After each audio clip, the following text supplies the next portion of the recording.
in the C++ language how we are bringing inheritance to the picture. So the class, the general class, is oftentimes referred to as the base class. Okay. Now, of course, you can give any name to it. Here I'm purposefully choosing base so that you can understand. So in the public section, you can have different kinds of function here. So void, let's say f1, then you have virtual void f2, and you have virtual void f3 equal to 0.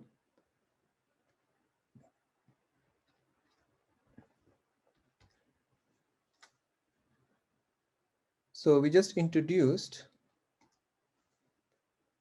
an important keyword here, which is virtual.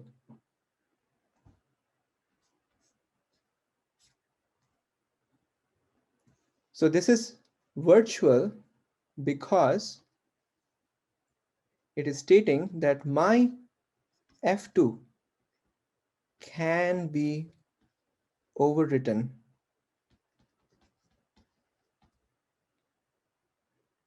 So notice it can be overwritten. That's why it is virtual.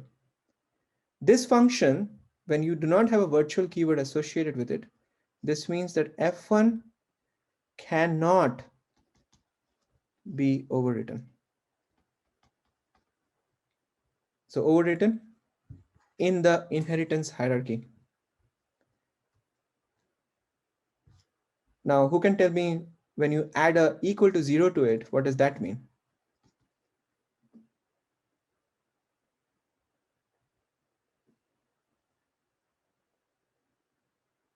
So this means that f3, it's not can be overwritten, but must be overwritten, which means that this does not have a definition. So when you have a method which does not have a definition, that makes the class an abstract class. Whenever you have, what is this called? This is called a pure virtual function.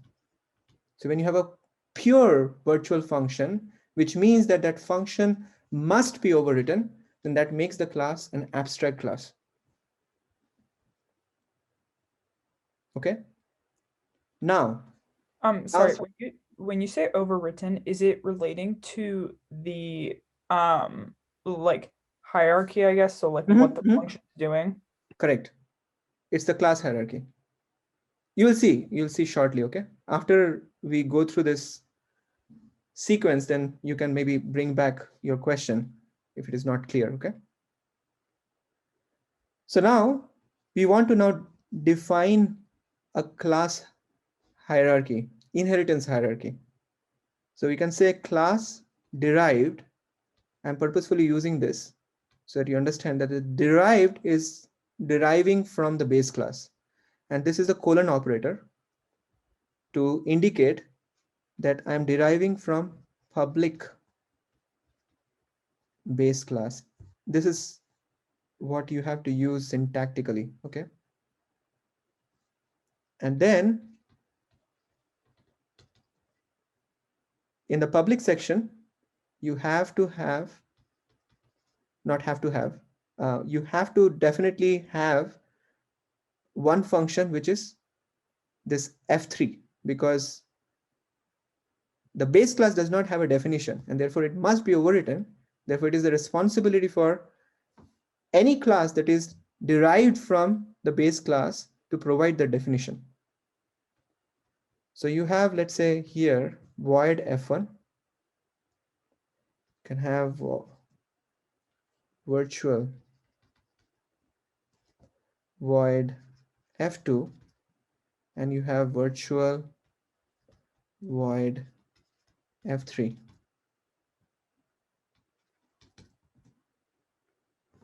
Okay. So let's understand. I have a question. Yeah, go ahead. So is that kind of like that idea of something having to be overridden? That does that kind of point to how, like, even for example for the lists, the shopping lists, Yeah. like each list has to have something that's unique, like about its, I don't know, something about its elements, I guess. So like would that um so like the function that has to be overridden kind of, how do you say, like give, you know, give the inherited classes something unique about like its characteristics Yeah. or Yeah. uh, So let me clarify these points more clearly, okay? So, so derived class, what can you say about a derived class? First point is that the relationship between a derived class and the base class is that first of all, derived class, let me use the same nomenclature. I don't want to confuse you. So derived, you see same derived. So derived is first of all, right, is, you can say, a kind of base. You can also say it is a base. This kind of can be even dropped. In other words, first of all, derived must be a base and something more. In other words, you cannot draw out an inheritance relationship if it is not a kind of what you are deriving from. The first principle is that the derived is a base. Okay, so another way of writing is the derived class is first of all a base class. Okay, so Sorry, I have a question. go ahead. Does that mean like basically derived just has to have all of the methods that base has? Yes, exactly. Exactly. So Can when I you add? have to draw a picture, this is how it would look like. So this is your base, okay? This picture, in the sense, it, you know that the class is just a collection of data, a collection of members. So when you have drawn this derived, right, you may be adding in the private section here some more data members, right? So int, let's say, derived data something, okay? So it takes the base and it adds on further. So this is this addition. On top of that is the derived data on top of it. Because it is first of all a base and then it has more. Sorry, somebody had a question? Yeah, I want to ask, do we have to repeat all the method even if we know that we cannot change it, like F1, since we know that we inherited, No, we have to write it again, or? no, that's the point. So you can see here, F1 cannot be overwritten. So there is absolutely no relationship between this F1 and this F1. Okay, I see. It's only when you have a virtual keyword here. Now this F2 is related to this F2. So is it that when we call F1 in class derived, we're only calling it, like we're not saying something about the F1 from the base? Correct. You will see. I'll explain some more things. How this thing comes into picture. Okay, we'll talk about it. Just hold on. So, but first of all, I want you to understand this. Okay, that when you are trying to establish this base and derived relationship, you better in your mind have at least this figured out, that it is first of all a kind of base, or it is first of all a base class. Okay.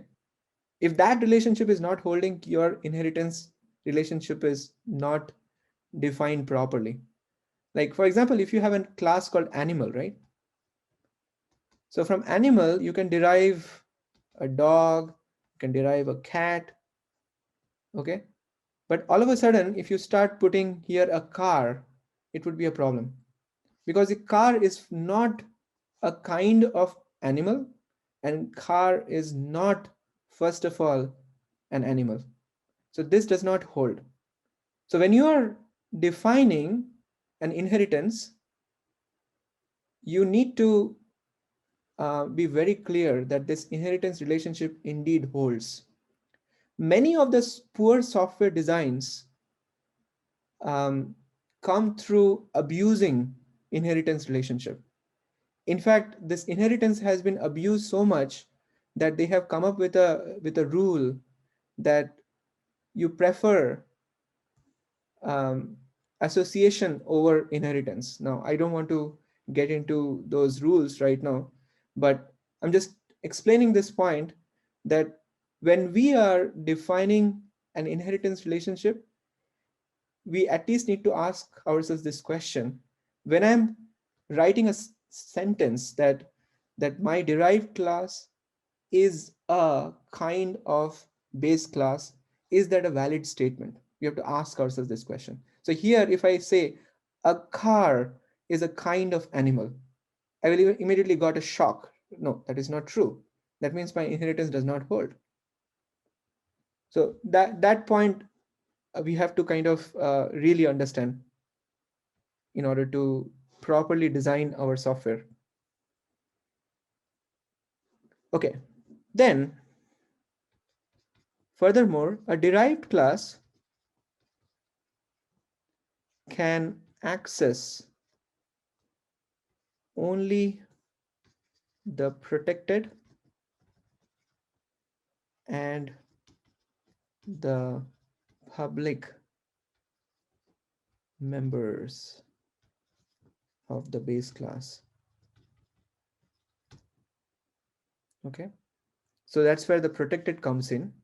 So when you have a general non-member function, it does not have access to the protected section of a class, but the protected section is there just for restricting the access to the derived classes. And another important point is that if a class contains a pure virtual function, such a class